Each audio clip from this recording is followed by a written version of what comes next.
You won't find this story featured in Bottoms Up under my name, Rosalind Christine Lloyd, because actually I wrote it under a pseudonym, and her name is Dominique Dagmar, and she's this bi-curious alter ego that suddenly sprung up. This piece is called Sorority Sister. There's usually a defining moment when you can clearly say to yourself, yes, that spanking experience made a believer out of me. Well, this moment revealed itself to me in an epiphany years after I became a convert. Honestly, I didn't realize my spanking fetish was a fetish at all until this one particular evening. Craig decided he needed a little background information on one of my routine requests before we continued fucking. This request involved my being paddled on my bottom firmly and repeatedly until it produced a sensation of fiery numbness. The end result would leave an impression that should resemble the color of a tropical sunset of the vast expanse that was my time. And I wouldn't let him do anything remotely related to ass sex, which meant no plunging, poking, fingering, licking, sucking, biting, worshipping, or roughing up until he spanked me properly. Come on, Lauren, you know I think a little spanking is hot, baby. I'm down with it, but with you it's required. Now, there's got to be something more to it. I want to know what it is. What's up?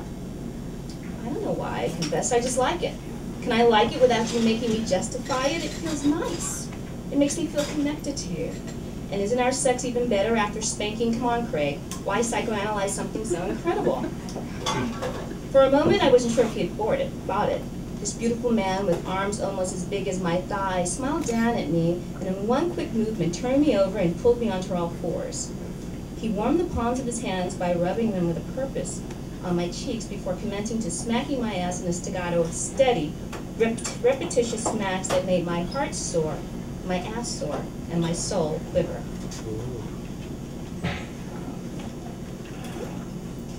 Since Craig seemed to be concerned, I had to ask myself, why was spanking really necessary in the first place? For the longest time, I couldn't come up with a clue to what it all meant until one fateful afternoon during a visit to Barney's. That's the day I ran into an old sorority sister, Claire Spencer.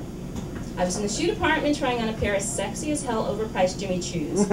I was in my own world, walking back and forth in front of the three-way mirror, admiring myself. As I was doing this, I felt the heat of a stare at the back of my neck. Someone was sharing my moment. Nice choice, Lauren. I turned around, and there was Claire, sitting in a club chair in the middle of the floor as if it were her throne. 10 years older, but not looking a day over 21, her tan cheekbones were poised above her infamous Cheshire grin. Her long legs crossed seductively as posing. She was almost too elegantly dressed, wearing some short, flowery slip dress thing that revealed soft shoulders and long, thin limbs. A delicate, well-manicured hand balanced a flute of champagne. Her personal shopper was scattering about, collecting various boxes of shoes for her, laying them at her feet. Being the staunch heterosexual that I know I am, why on earth did I feel myself getting slightly moist at the sight and sound of this woman? It startled me. I managed to pull it together to respond to her. Claire Spencer, is that you in the flesh? Claire stood up slowly, making sure to give me the full-on view of herself before she strolled over to me.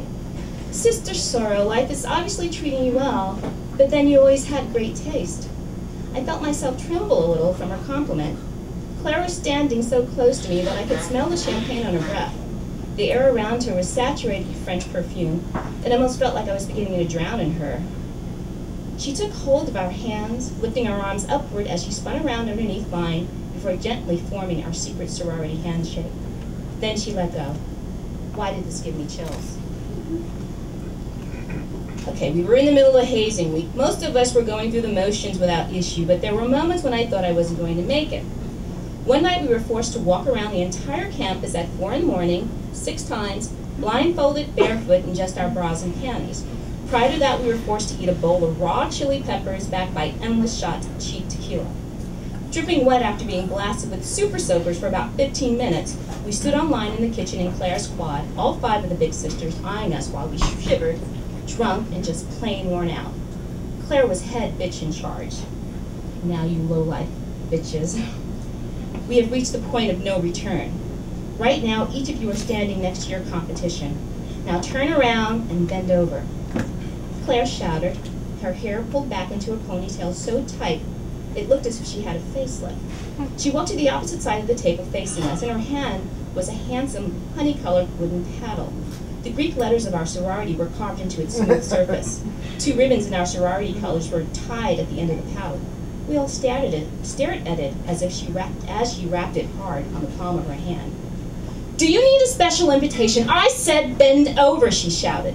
The tone of her voice shook us, and in one movement, all of us managed to bend over, laying our upper torsos on the tabletop. That's what I'm talking about. Now, I want you to tell me just how much you want it.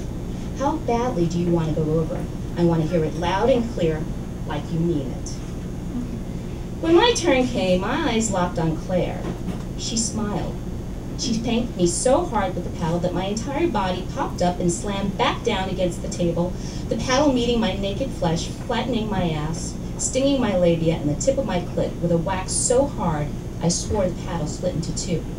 The sensation left me wondering if the only remedy for the flash of pain was another whack against my ass. I swore I blushed afterward. Suddenly I felt Claire leaning behind me, pressing herself on top of me, dare I say it, as if mounting me. So close I remember never having felt anyone so close to me before, except of course the obvious, my boyfriend. "You like it." It wasn't a question, and Claire whispered it deep in my ear. It was both creepy and arousing at the same time, and this pissed me off.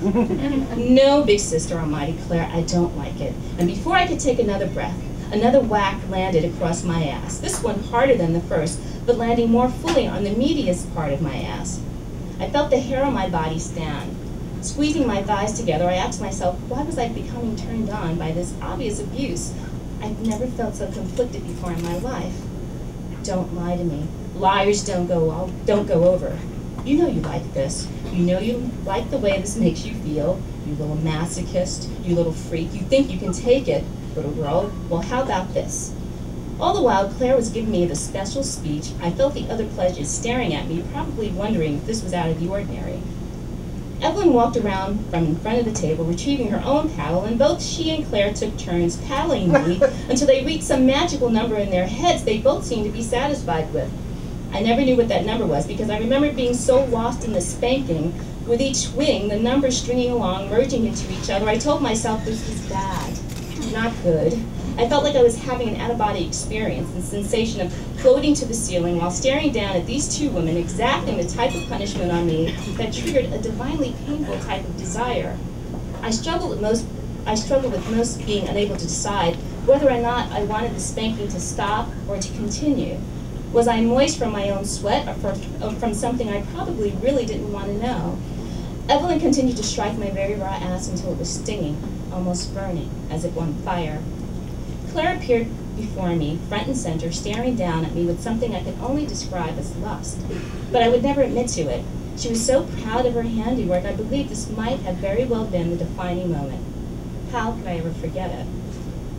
"So what are you up to? Just shopping?" "Love the shoes. You know you have to have them." I'm running a few errands, meeting up with Craig for dinner later on," I responded, hoping to curb any ideas that she might have had about extending this social coincidence any further. "Yes, you married Craig Wright." "Mr. Wright. And how's that been?" Great, actually. 9 years and counting. Never been happier." "How about you? I heard you married again," I inquired. "Yes, Rick. I determined that what we created had run its course. Besides, marrying a professional athlete is everything you would imagine, a tedious, arduous, thrillish union with a man obsessed with his own unsophisticated version of masculinity. Connor, on the other hand, has a way of intellectualizing his masculinity that I find incredibly sexy. He's a hedge fund manager, but he does a lot of microfinancing ventures on the side, you know, just because. This one's a keeper. Why don't you join me for lunch, Lauren? Let's catch up." "Thanks, girl, but I've got a lot going on right now. It was really great seeing you, Claire." I opened my arms for a hug, into which Claire readily stepped into. Claire smiled her Cheshire grin. "Yes, great bumping into you. Take care, Lauren." I smiled back warmly as we separated. Walking away, I felt it. The unmistakable slap on my ass. It was light but deliberate, with great aim. I turned around to see Claire's face beaming at me. I couldn't resist. She laughed mockingly.